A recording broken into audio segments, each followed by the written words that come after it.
Hello dear students, आप सभी का वेलकम है। हम क्लास 10th का मैथमेटिक्स पढ़ रहे हैं और उसमें जो एनसीईआरटी का 9th चैप्टर है सम एप्लीकेशन ऑफ ट्रिग्नोमेट्री, हम वो कर रहे हैं।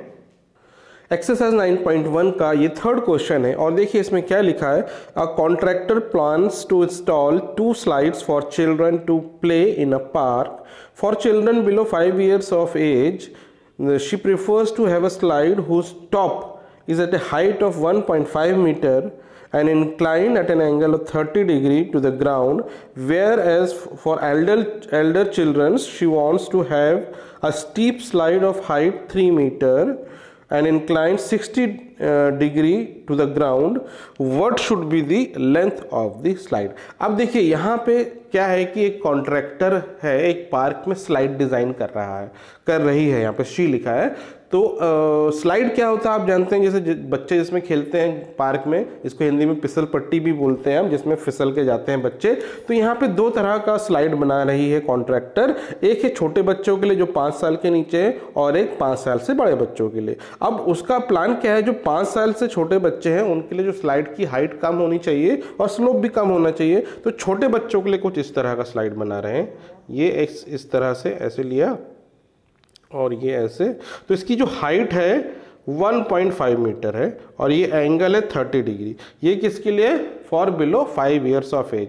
अब इसमें पूछा है कि ये स्लाइड की लेंथ यानी यहाँ से यहाँ इसकी लेंथ कितनी होगी जिसमें बच्चे फिसलेंगे।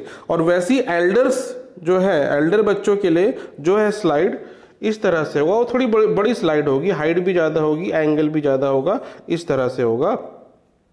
और इसकी जो हाइट है ये 3 मीटर है और जो एंगल है इनका ज़्यादा है, स्टीप हो जाएगा ये 60 डिग्री है। ठीक है, तो आपको इसमें बताना है दोनों के केस में ये स्लाइड की लेंथ यहाँ से यहाँ कितनी है।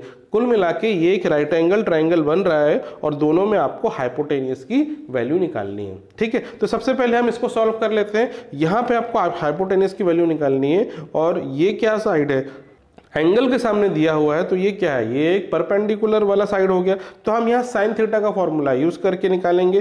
तो देखिए हमें पता है साइन थीटा यानी एंगल तो यहाँ 30 डिग्री, तो साइन 30 लिखेंगे। परपेंडिकुलर मतलब ये हो गया 1.5 अपॉन हाइपोटेनियस, इसको हम लेट से x मान लेते हैं और इसको यहाँ y मान लेते हैं। तो परपेंडिकुलर अपॉन हाइपोटेनियस ये हो गया। अब साइन 30 की वैल्यू 1/2 होता है तो यहाँ 1/2 लिख लेते हैं, फिर यहाँ 1.5/x। अब हम क्या करेंगे, यहाँ क्रॉस मल्टीप्लाई कर लेंगे तो क्या मिल जाएगा, x इज इक्वल टू 2 × 1.5 करेंगे तो इनको मल्टीप्लाई करेंगे तो 3 मीटर आ जाएगा। ठीक है, तो ये छोटे वाले जो बच्चों का जो स्लाइड है उसका जो लेंथ आ रहा है वो 3 मीटर आ रहा है, जो कि बिलो 5 years ऑफ एज है। And above 5 years of age के लिए देखिए यहाँ हम फिर साइन थीटा लगाएंगे। अब यहाँ पे 60 डिग्री है तो sine 60 degree will be equal to perpendicular upon hypotenuse यानी 3/y। अब साइन 30 की वैल्यू होती है √3/2 इज इक्वल टू 3/y। अब फिर इनका क्रॉस मल्टीप्लाई आप कर देंगे तो y क्या हो जाएगा, 3 × 2 = 6, या हम इसको ऐसे ही लिखते हैं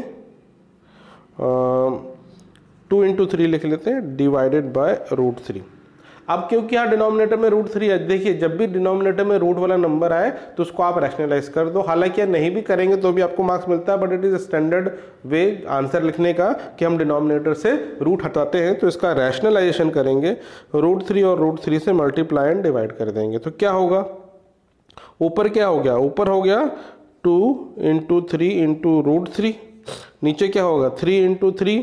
ठीक है, √3 × √3 3 हो गया, ये 3 कट जाएगा तो फाइनली क्या बचेगा 2√3। तो यहाँ पे जो y की जो वैल्यू आएगी 2√3 आएगी। तो देखिए जो छोटे वाले बच्चों का है वो उसकी लेंथ आ रही है 3 और इसकी जो लेंथ आ रही है 2√3 और ये है मीटर्स में।